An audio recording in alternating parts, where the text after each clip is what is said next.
Labą dieną. Pagaliau minam namo, tai pastoviai visi į darbą, šį kartą minsim namo. Tiesą sakant, nelabai žinau, kaip čia gausis įrašyti, nes kiek bandžiau įrašinėti dieną video, gaudavosi labai triukšmingas, nes kažkaip dieną didesnis eismas ir to triukšmo nuo mašinų daug. Ir vėjas kažkaip tai pakilęs dažniausiai būna labiau negu ryte. Bet bandysiu mint kažkokiais miškeliais, sodais, gal ten truputį ramiau bus, gal ir pavyks kažką įrašyti. Šį video greičiausiai karpysiu, kaip ir senesnius, nes paskutinis video gavosi, toks šiaip sau, su garsu problemos. Bandžiau ištraukti balsą, kaip ir balsas išsitraukė, viskas gerai, bet liko pagrindinis garsas kartu su kažkokiais aidais. Tai aš net montuodamas jau girdėjau, kad tas aidas vietom toks gana garsus ir gali trukdyti klausyti. Taip ir buvo. Na žodžiu, pabandžiau, nesigavo, žiūrėsim, gal kitą būdą sugalvosiu. Yra ten tų algoritmų skirtingų, kaip balsą ištraukti, žiūrėsim, kaip gausis. Bet šitą video greičiausiai tiesiog apkarpysiu, kaip jau būdavo. Gal aš čia per tuneliuką.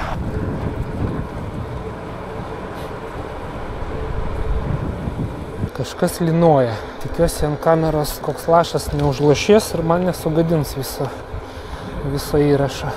Taip, tai ką aš norėjau šį kartą pašnekėti. Tiesą sakant, nieko konkretaus. Yra tų temų labai daug, bet kažkodėl sugalvojau, kad kažkelintam video man vis dėlto reikėtų prisistatyti. Kas aš toks ir kodėl manęs reikėtų klausyti.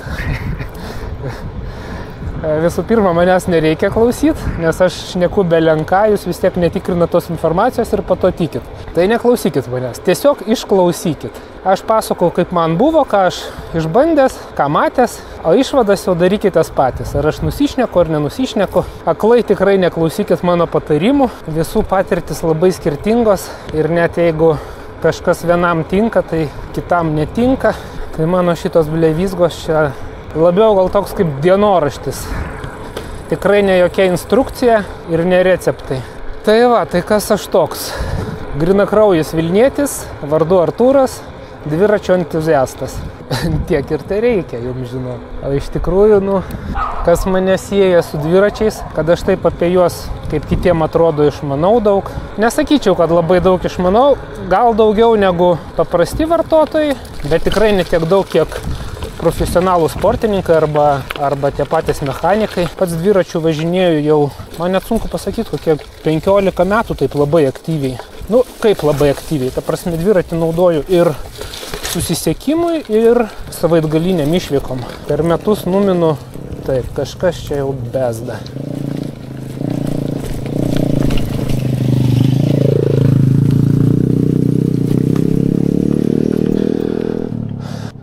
Va koks grožis. Tik prieš dieną rašiau vienam žmogui komentarę, kad aptvarkytas miškelis. Pizdėc. Net nepipinsiu šito žodžio, nes čia labai švelniai pasakyta. Oi, kas per degradai. Nesuprantu. Taip, numušė mane nuo minties. Taip, kur aš ten pabaigiau, nežinau. Ten gausis, nesigaus man sumontuot be pertraukos. Bet kažką tai šnekėjau, kad važinėju dviračiu vidutiniškai kažkas apie 7-8 tūkstančių kilometrų per metus. Čia tikrai nėra labai įspūdingas skaičius. Sakyčiau, toks vidutiniškas. Kaip mėgėjui visai gerai. Kai aš tikrai nevarau treniruočių kasdieną ar kas antrą dieną po 100 km ir daugiau ten plentininkai varo. Kai nedalyvauju varžybose kažkokiose, tai manau, tie 7-8 tūkstančiai per metus čia visai patenkinamas rezultatas. Tai vat per tuos N metų esu pakeitęs N dviračių. Taip, čia lėktuvas skrenda, tai truputį patylėsiu. Tęsim. Tai va, per tuos N metų turėjau N dviračių. Bent 20 tai minimum skirtingų. Pirmi keli dviračiai buvo grinai gamykliniai, ta prasme nupirkti parduotuvėje ir važinėta su jais nieko nedarant, nieko nekeičiant. Vėliau pradėjau po truputį kažką kaitaliot čia nuo pačio tokio paprasčiausio upgrade, kai ten pasikeiti stiemą arba vairą, ten ar svorį norėdamas numest, ar ar šiaip spalvą kokią pakeisti. Kartais tų upgrade'ų prisidarai realiai be reikalo, susigalvoji savo priežastį kažkokią tai. Nors iš tikrųjų visiškai nereikalingas upgrade'as būna. Upgrade'as šit patobulinimas tipo, tai dažniausiai betobulindamas tu nieko nepatobulini, o dar labiau sušikė. Pradėjau nuo tokių smulkių tobulinimų, galiausiai perėjau prie to, kad pas mane dabar nei mano, nei Reginos, beje, Regina yra mano žmona. Kas matė mūsų kelionių video, tai žino, kaip jinai atrodo ir kas jinai tokia. O kas klauso tik mano šitų sapalioninių, tai aš dažnai pasakau vardą ir gal žmonės net nelabai įsivaizduoja, kas jinai tokia. Tai čia mano žmona, irgi važinėja dviračiu, ir į darbą mina, ir kartu savaitgaliais išminam. Tai va, tai tiek mano, tiek Reginos dviračiai dabar visi yra surinkti nuo nulio mano paties. Ta prasme, iki tiek, kad net kai kurie dviračių rėmai yra virinti pagal mano brėžinį. Na, ne visai grinai pagal mano, bet, sakykime, pagal mano patobulintus brėžinius. Nėra taip, kad visiškai nuo nulio nubraižyčiau, bet prisidėjau prie patobulinimų. Tai vad buvo suvirinti, atsiųsti rėmai, buvo surinkti ratai nuo nulio irgi, stebulės, stipinai, ratlankiai. Tai va, pradėjus nuo visokių iškišų kaitolėjimo, perėjau prie jau tokių rimtesnių truputį surinkimų. Opa, čia nepravažiuosiu. O ten turbūt irgi ne. Gerai, minam atgal. Bus daugiau laiko pašnekėt. Čia pakankamai ramu šituose soduose. Taip, ir vėl pamečiau mintį. Blemba, kažkoks aš išsiblaškęs šiandien. Tai baigiau ratais. Tai va, tai ir ratus surinkinėjau pats savo dviračiam ir šakės perenku MTB dviračiui. Pas mane amortizuojantį šakę tiko MTB dviračiu. Ant kitų dviračių nematau prasmės dėti. Ta prasme, kai Hebra deda ant gravelio visokius amortikus, nežinau, man tai čia skonio reikalas. Bet aš manau, kad geriau turėti tada green MTB ir atskirai tada gravelį su neamortizuojančia šakė. Na, bet žodžiu, čia jau vėl keičiam temą. Šiandien toks išsiblaškęs, tai dabar nuo temos prie temos šokinėsiu. Tai va, esu toksai kaip ir savamokslis mechanikas. Čia dar nuo vaikystės tas įprotis kažką pačiam ardyt, taisyt. Nežinau, čia gal mano amžiaus, man beje jau virš 40, jeigu kam įdomu. Nors pagal balsą turbūt kokių 16, o pagal išvaizdą tai apie 60. Tai man virš 40. Oho, kiek mašinų. Nieko, tuoj po sodų į kokį miškelį įlysim. Ką aš ten šnekėjau? Pizė, neatsimenu. Ten kiek išblaško tie automobiliai ir motopirdata. Kad pasakoju apie savo amžių, tai taip, bet prie ko aš šitą amžių pradėjau pasakoti, tai aš jau nebepamenu. Prisiminiau, blemba, kaip lėtai dašylo. Prisiminiau. Apie vaikystę pasakojau, kad vaikystėje mėgau visokius ten ardyt daiktus, žaislus, tos pačius dviračius, atsimenu, man gal kokių buvo 10-12 metų. Turėjau aš ten vaikystėje tų dviračių ir Aistas, ir Ereliukas, ir Školnikas buvo. Tai kažkurį iš tų dviračių, gal Školniką tada jau. Tiesiog paimdavom su draugeliais, Rūsy užsidarę ir ardydavom ten, stebulės ardydavom, centro veleną. Kam ardydavom, aš neturiu supratimo. Aš atsimenu, kad ardydavom, atgal sudėdavom ten, realiai net, man atrodo, net neturėdavom ko sutepti. Tiesiog išardydavom ir surinkdavom atgal. Bet ar čia mes tipo taisydavom, ar čia tiesiog įdomu pasižiūrėti būdavo, neprisiminsiu. Greičiausiai čia mums tiesiog buvo kaip dabartiniam vaikam Lego dėliot.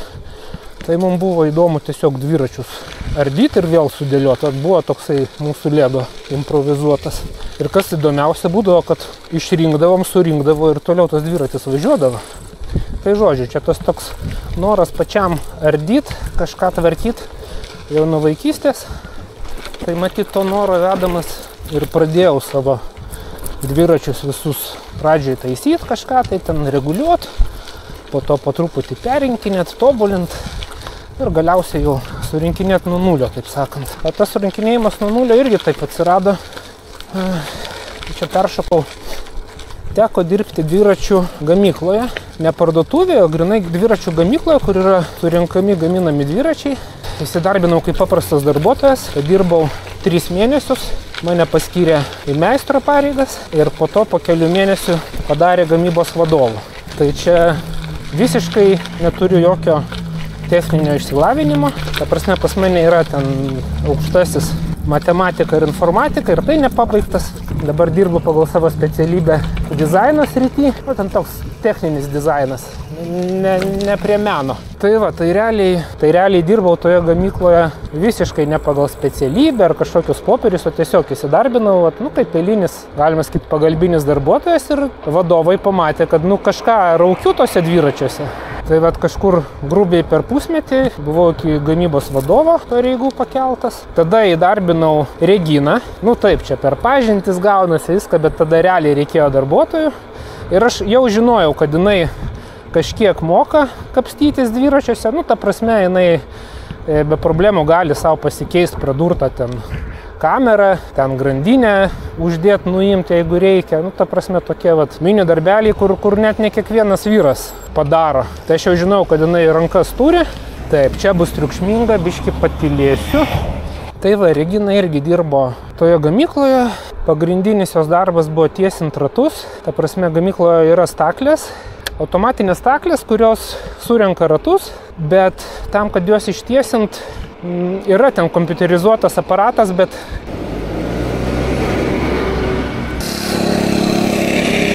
dosė man čia pašnekėt. Gerai, lendu aš kažkur gilin. Aišku, nesu tokiu dviračiu, reikia po miškus važinėti, bet koks yra.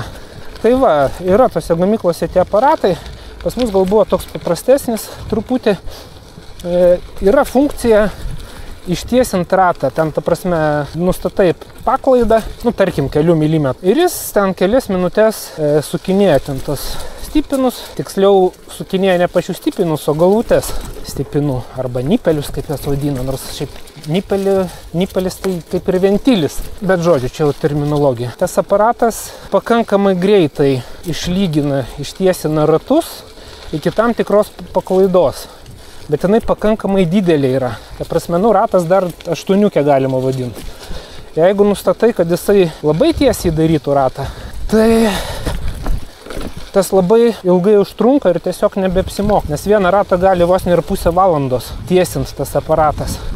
Kai Regina vieną ratą, jinai ten per... nežinau, dabar tiksliai nebepamenu, bet... žodžiu, būdavo, kad jinai per darbo dieną 120 ratų ištiesina jau iki, idealios būklės jau. Nors pas mus būdavo leistina, man atrodo, 1 milimetrą paklaida, mušimas į šonus ratlankio, jau surinkto rato, mušimas į šonus po 0,5 milimetro į vieną į kitą pusę. Bet šiaip tai čia labai daug. Tai jinai darydavo, nežinau, ten iki 0,1 milimetro iš abiejų pusių, tai grubiai 0,2, 0,3 gal. Tai vat per dieną, iki 120 ratų. Ten dar priklauso nuo ratų modelio, nuo stipinų kiekio. Žodžiu, čia blemba apie tą gamyklą aš užsivedžiau, visai ne apie tą norėjau šnekėti. Tai va, atidirbau aš toj gamykloj 2 metus, išėjau, sakykim taip, dėl asmeninių priežasčių. Dar mane ten bandė susigrąžinti, gal pusmetį ten skambinėjo, kad grįžčiau, bet jau sprendimas buvo priimtas.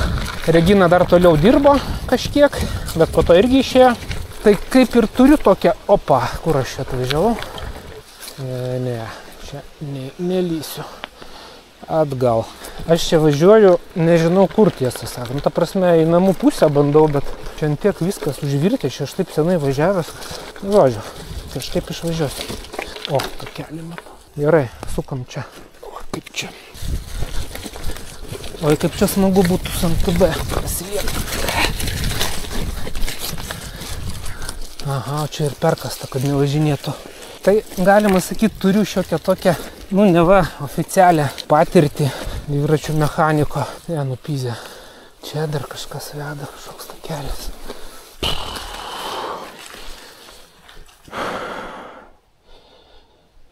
Aš šiandien grįšiu ar ne namo?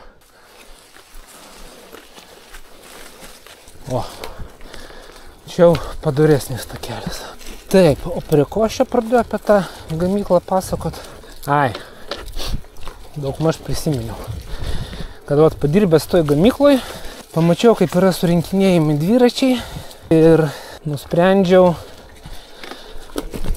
nebepirkti daugiau surinkto dviračio, nes, kai dviratis už 7000 eurų surenkamas bulgarkių pagalba, tai, žodžiu, daug tų niuansų, gal kada ir papasakosiu, ką nors, o gal ir ne, jeigu lieka komercinė paslaptis. Tai nusprendžiau dviračius pats savo susirinkinėti, nes tada jau aiškiai žinau, kokie yra niuansai, kur sutaupyta, kur kažkas prihaltūrinta, jeigu reikia. Apie tas visokias haltūras, tai gal atskirą padarysiu video, nes visai įdomių yra sprendimo būdų, kai tam tikrą trūkumą, rėmo ar detalės galima kažkaip išspręsti. Ne tik izoliacijos pagalba arba superklijų. Taip, kur čia? Tai va, tai tokia mano patirtis. Tiesiog savamokslis mechanikas toksai, padirbęs porą metų dviračių gamykloje. Ir surenkantis, prižiūrintis savo dviračius. Ir ne tik savo, bet ir žmonos. Nieko nepasiekia sporte, nes, kaip minėjau, jau varžybos manęs visiškai nedomina. Minu tik savo malonumui, niekam nieko nerodinėdamas. Tai va, ar įdomu jums tokio žmogaus patirtis, tai čia jau tik jums spręsta. Nieko nepiršiu, tiesiog lemba, kaip čia norisi įsibėgėti, bet aš specialiai greit nelėkiu, kad galėčiau kalbėti. Čia toks fainas takelis, pasakas su MTB kokiu čia prasiminti, su to pačiu graveliu. Taip, tai va, tęsiant tą pačią temą, visokių patirčių, čia va, prieš keletą savaičių tiesiog Facebook'e stebėjau tokią diskusiją. Šiaip daug tokių diskusijų, bet tiesiog čia paskutinė, kurią prisimenu. Kai kažkas paklausė kažkokio patarimo, ir pradeda chebra patarinėti. Vieni tiesiog pasako kažkokią nuomonę, savo, kiti primiktinai perša. Tai buvo ten toks atvejis, kai aš neminėsiu ten nei vardų, nei nikų ir net pakeisiu dviračio dalis, bet kas ten skaitė, tai manau supras. Tai tarkim, žmogus klausė, kokias jam naudot padangas. Ir vienas parašo, pavyzdžiui, naudok švalbės padangas. Tipo, jeigu nenori problemų, naudok švalbės padangas, viskas su jom gerai, tipo, gerai rieda ten, tralele. Kas čia per šiukšlynas? Kad tu savo. Nafik. Ištisas šiukšlynas. Bandau ten sukti. Ir čia į diskusiją įsivėlė kitas. Tipo, ką tu čia šūdą rekomenduoji, tas švalbės? Pava, pirk Kenda. Tos geriausios, man 2 sezonus laiko, jokių problemų. Ir aišku, ten tam, kuris klausė, ten dar daugiau klausimų kyla. Bet tiesiog, padariau tokį kaip mini eksperimentą. Pažiūrėjau abiejų rekomenduotojų profilius Stravoje. Kadangi Strava surišta su Facebooku, tai surasti ten tos žmonės iš vis ne problema. Tai tas, kur rekomendavo švalbės. Jisai grinai rekomendavo, jis nepiršo, pasakė, kad geros padangos. Žmogus numina per metus grubiai apie 15 000. Tai čia dvigubai daugiau negu aš. Tai man jau kaip ir taip. Aš čia nulipau, nes aš nežinau, kur man toliau dėtis. Nes ten aš važiuoti nenoriu. Žinau, kad aš ten jau išvažiuosiu. Varom atgal. Jo, nes ten aš išlendu jau prie geležinkelio ir viskas. Ir nebus man laiko čia pabalabolinti. O aš šiandien laiko turiu, tai noriu pašnekėti. Gerai, bandau vėl ratai sukti. Tai va, tas, kur rekomendavo, matosi, kad žmogus tikrai važinėja. O, čia takelis.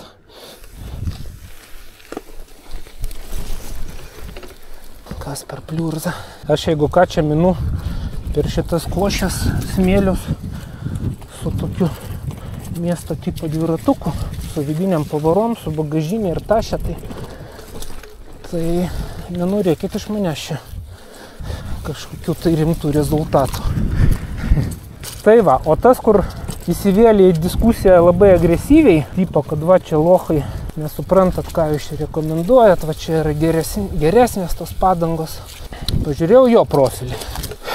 Ir ką, pa žmogų aktyvičių, šitų, man net nežinau kaip lietuviškai, žodžiu įrašų Stravoje bent 5 kart daugiau negu pas mane. Galvoju, čia jau sportsmenas, bet po to pasižiūri atidžiau. Žmogelis į Stravą įrašinėja kiekvieną savo pirstelėjimą. Ta prasme, matosi, kad jisai eina pėsčiom į parduotuvę, 300 metrų jisai įsijungia Stravą ir pato uploadina kaip aktyvitį. Tai vat pas jis per visus tos aktyvičius su dviračiu nuvažiuota vidutiniškai per metus kažkas apie 1500. Tai vat jo 2 sezonai, ką jisai gyrėsi, kad 2 sezonus važinėja, tai jo 2 sezonai kaip Reginos pusė sezono. Nu ir tada vat susimastai, kurio dviratininko patarimų klausyt. Ar to, kuris per metus 15 000 numina, ar to, kuris per metus 1500. Realiai 10 kartų mažiau. Bet jis taip agresyviai su tokia, nežinau net kaip, su tokia arogancija, kad jis čia vat labai išmano, labai patyręs. Nežinau, blemba, nu, jeigu nežiūrėt jų profilius, nežinot kas tokie, tai tas jo agresyvumas gal net ir kažkaip įtakotų tų prastesnių padangų pirkimą žmogų, kuris visiškai nenusimano. Tai žodžiu, labai atsargiai rinkitės, kieno patarimų klausyt. Mano, kaip sakiau, yra tik tokie pamastymai labiau. Kažkokių tai konkrečių rekomendacijų negaliu duoti, kol nepažįstu žmogaus ar kol nežinau, kuris ruošiasi važiuoti ir kaip važiuoti. O yra tokių, sakykime, ekspertų, kurie tiesiog primiktinai perša savo nuomonę. Pavyzdžiui, irgi vieną ten profilį tikrinau, nes jisai kiekvienam poste, kur žmogus paklausė, kokį dviratį pirkt, jis kiekvienam poste praktiškai rašo vos ne bet kokį, svarbu, kad karbonas būtų. Kodėl karbonas? Kam karbonas? Jeigu žmogus, pavyzdžiui, ieško dviračio tiesiog komutint mieste, kam jam tas karbonas? Tas net nesigilinęs. Karboną. Jeigu kažkas pradeda ten, nežinau, siūlyti aliuminį, vat už tokią kainą, už kokią ieško tas žmogus, tai tas iškart durnina, ką tu čia šūdą rekomenduoji. Tipo, jeigu dviratis nekarboninis, tai jau ne dviratis. Nepatingėjau, pažiūrėjau to žmogaus profilį Stravai, irgi matau, kad registruoja vos ne kiekvieną savo važiavimą. Ryškiai matosi, kai žmonės tiesiog, belenkada ten tą Stravą įjungia, kartais neįjungia. Ir kai žmogus kiekvieną savo ten tokį 10 kilometrų važiavimą su visokiom nuotraukom dokumentuoja.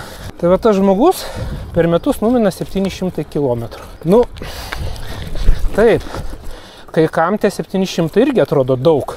Nu, bet aš nežinau. Kai yra žmogus, kuris numina 700 ir kur yra numinantis virš 10 000, nu, tai kažkaip tai man tiesiog keista, kaip tas žmogus, tikrai važinėjantis palyginus nedaug dviračių, taip perša savo nuomonę, nieko nepagrįsdamas beje. Ten pas jį argumentai būna tokie, kad, karbonas lengvesnis, greitesnis. Ta prasme, tokie jau visiems kaip ir aiškus parametrai, bet jis net nesigilina. Gal tam žmogui reikia dviračio, ant kurio jis įdės bagažinį ir tašės sunkiausias, kur ten karbonas sutrupės ten po kažkiek laiko. Tai va ten tie visažiniai forumuose ir Facebook'e. Truputį, šuniukus matau. Šitie su šeimininkė gal nepuls.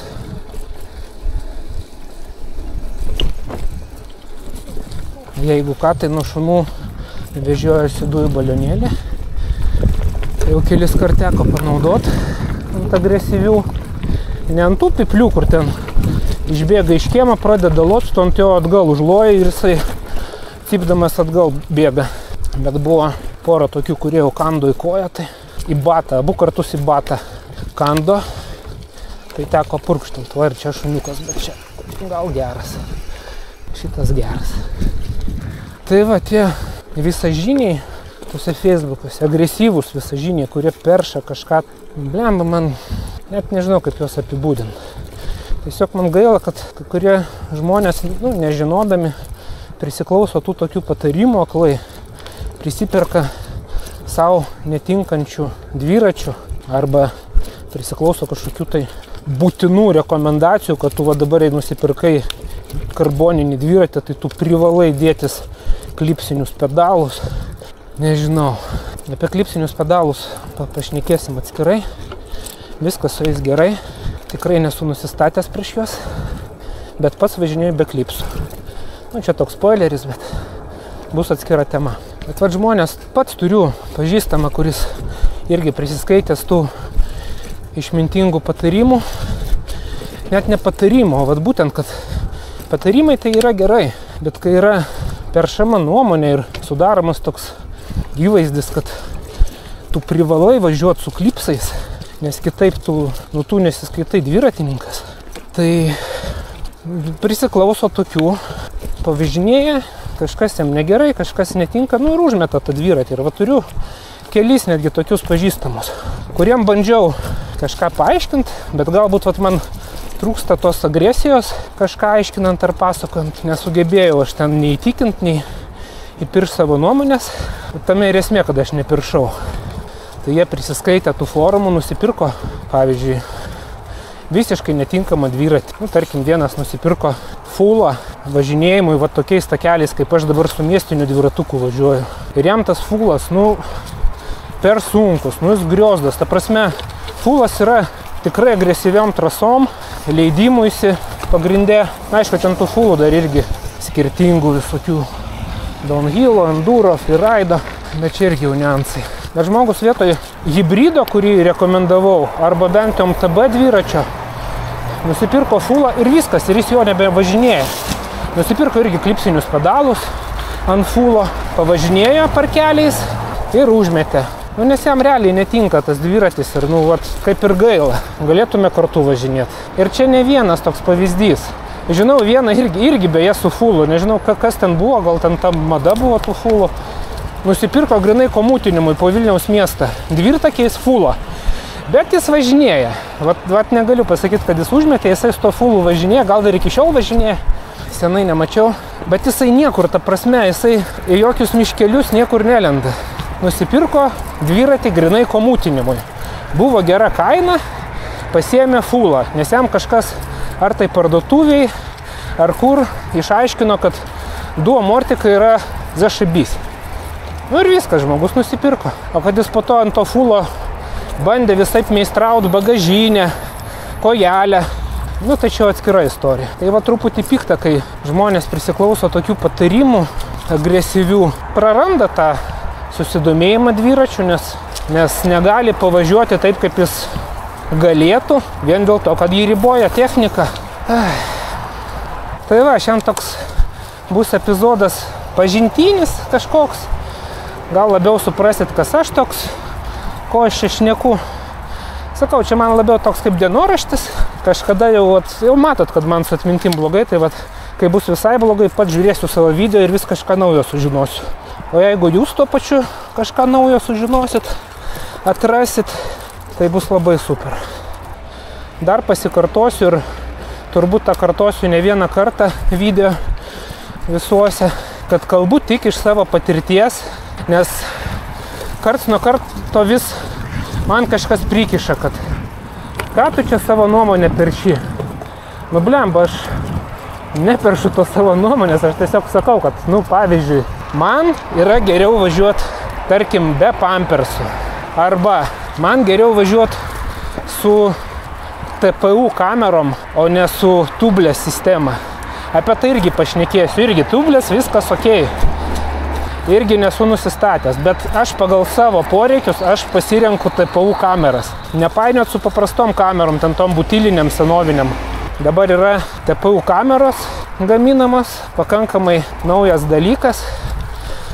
Bet apie tai kitam epizode, nes aš jau viskas į miestą grįžtu. Tai čia jau prasidės triukšmas ir jau nebeįrašinėsiu. Tai nežinau, kaip čia su šito video bus. Reiks perklausyt, peržiūrėt. Bet tikiuosi, kad daugiau man nereiks čia tą patį šnekėt. Taip.